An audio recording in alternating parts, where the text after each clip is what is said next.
Hair art na naman tayo ngayon mga katropa. Hair tattoo. Panoorin nyo po ang video ito kung paano ko ginawa ang kanyang freestyle. So ang proseso ko dito ay binuksan ko muna gamit ang guard number 2 close blade.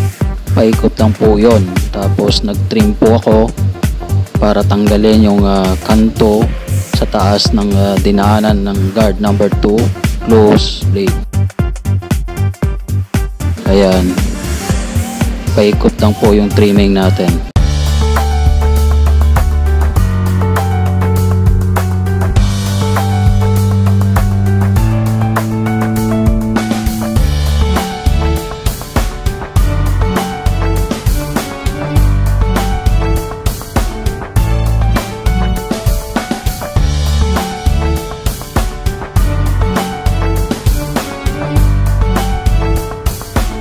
So umpisahan natin yung paggawa natin ng pattern para mabuuin yung kanyang freestyle.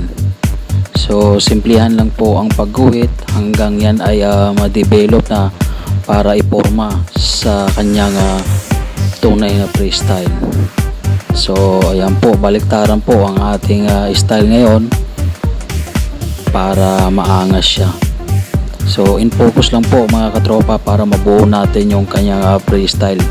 So ganun lang po ang technique doon, concentrate lang po sa ating ginagawa. Ayan, panoorin mga katropa.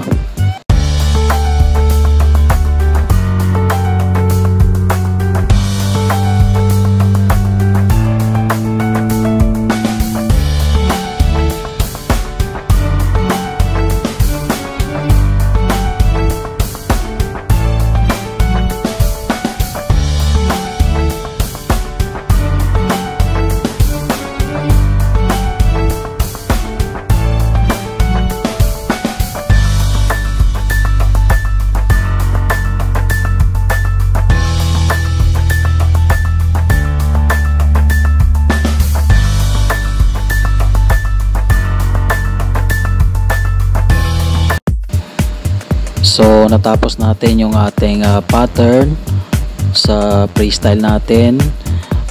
Sumunod ay i-fade natin yung right side niya para makumpleto po ang kanyang gupit. So tinira ko uli tinira ko ng guard number 1 close blade. So una dyan kanina pinaikutan natin ng guard number 2 close blade. So ang sumunod yung guard number 1 closed pa din. Tapos ito na 0.5 guard, close pa rin. Sweet combination. Adjust natin ang blade ng sagad sa gitna at pantay. So ang combination natin ay walang guard para sa fading. Ayan po. So ang sumunod ay i-trim natin yung upper fade niya para maganda tignan. So mawala po yung kanto. So yan po, trimming po yung kasalukuyang ginagawa ko. So panoorin lang hanggang sa dulo dahil may susunod pa rito pagkatapos nito. So dalawa po ang ating haircut style ngayon na freestyle at saka yung ating mohawk pa rin. So tinatawag nila yon na Cosma raw. So kasunod po rito pagkatapos nito ay dire-diretso na po yung video na yan. Panoorin lang po mga katropa hanggang matapos.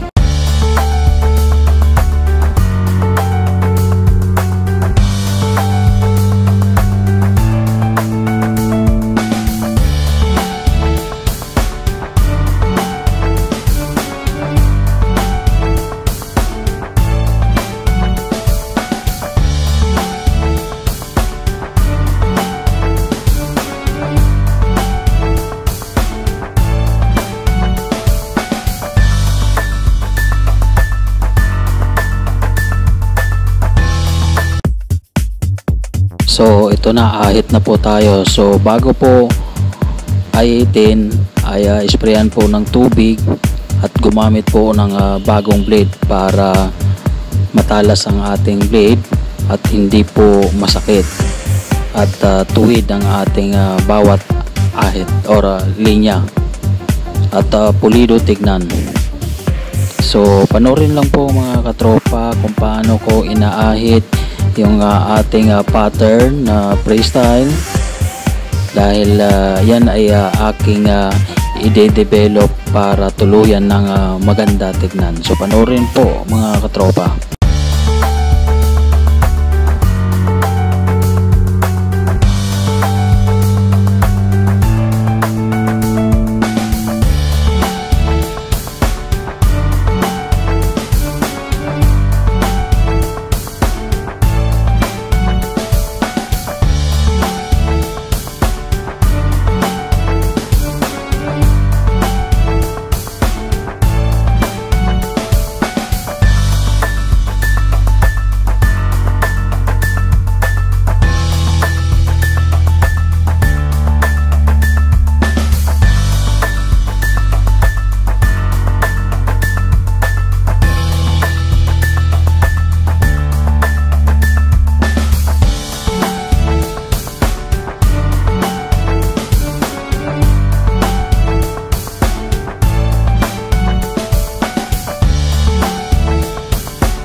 So nakita nyo po yung aking ginawa sa gupit na ito.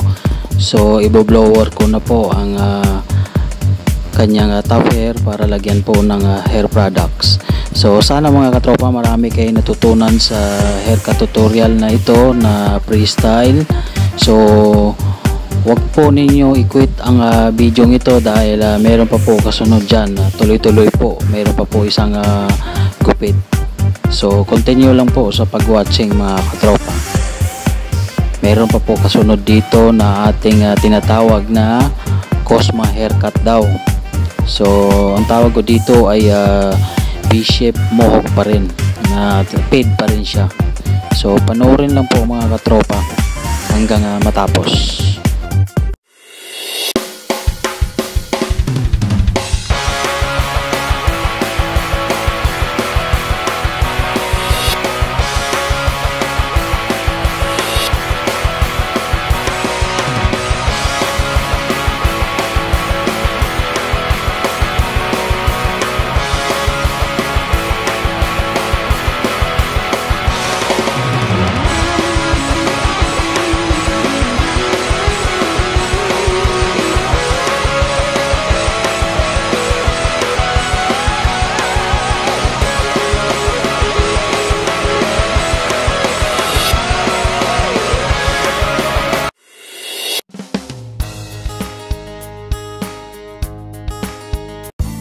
So ito na ang next video haircut tutorial natin na tinatawag na Cosma haircut. So ang tawag ko sa gupit na ito ay fade V-shape mohawk.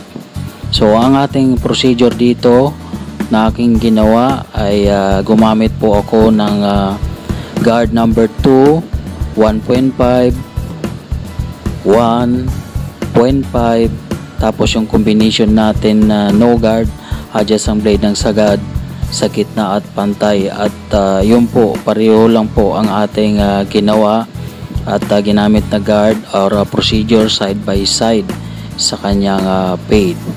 So yun po ang ating procedure na aking ginawa.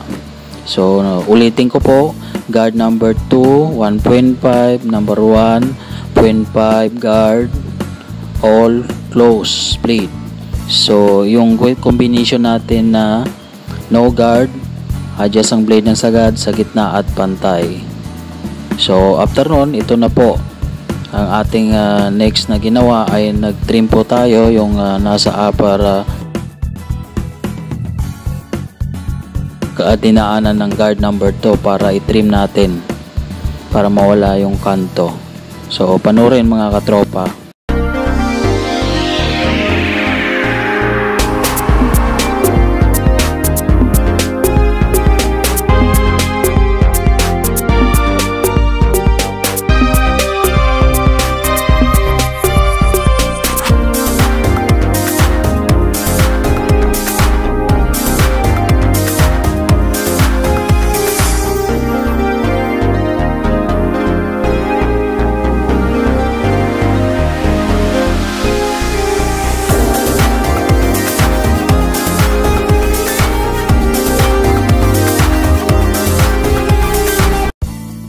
next ay ginawan po natin ng shape line sa noo.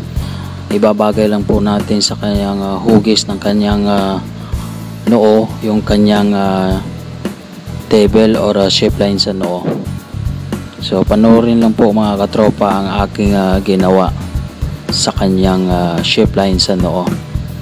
Pagkatapos nun ay i-detail natin yung kanyang fade para sa pag-ahit mamaya ay hindi po mahirap. Kabilaan po yan. So panoorin lang po mga katropa.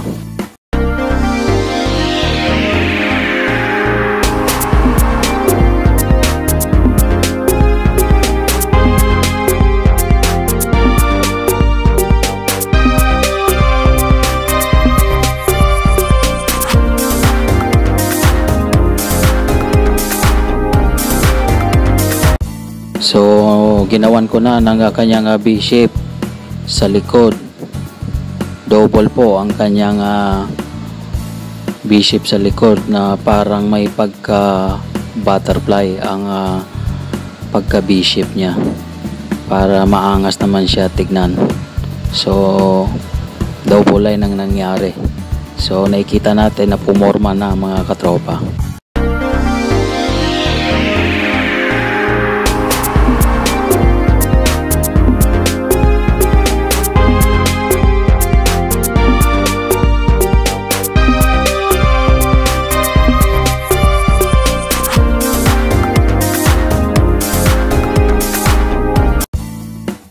So nag-ahit na po tayo ngayon. Gumamit po tayo ng bagong blade at bago ahitin ay sprayan po muna ng tubig. So ayan, para madulas at madali lang ahitin pag bago ang ating blade at na-sprayan ng tubig. So sundan lang po natin sa pag-ahit ang ating ginawa na pattern para hindi na po maligaw at hindi na madamage ang kanyang buhok. So perfect gawa po tayo ngayon para sa ating gupit na fade V-shape mohawk. Ayan. So napapaikot na natin yung kanyang ang ating pag-aahit ngayon. Kabilaan po. So panoorin lang po mga katropa hanggang matapos.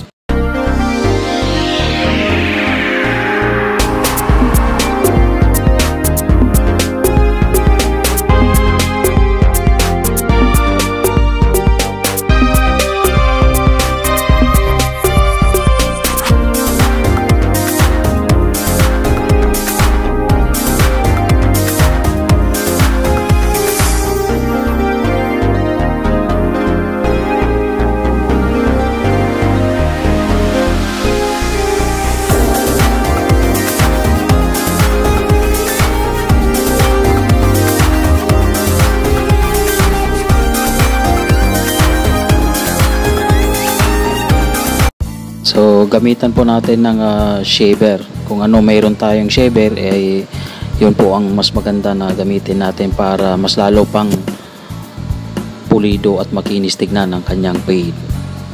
Ayan.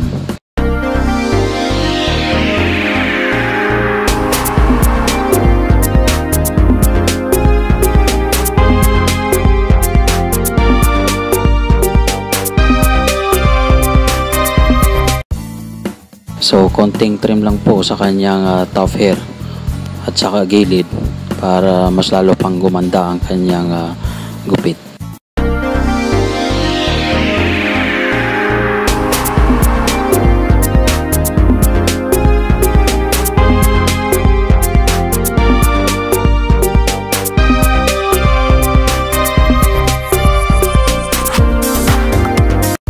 So i-blower na natin ang kanyang top hair para lagyan po natin ng hair products para maganda po tignan at makumpleto ang kanyang gupit. So sana mga katropa marami kayong natutunan sa haircut tutorial kong ito na dalawang gupit sa isang video. At sana po suportahan nyo po ang aking YouTube channel, Jasky Barbero Supero. Mag-subscribe lang po kayo at huwag lang po kalimutan pindutin ang notification bell para updated po kayo sa mga bago kong upload. Muli ako po ay nag-iiwan sa inyo ng maraming salamat po mga katropa.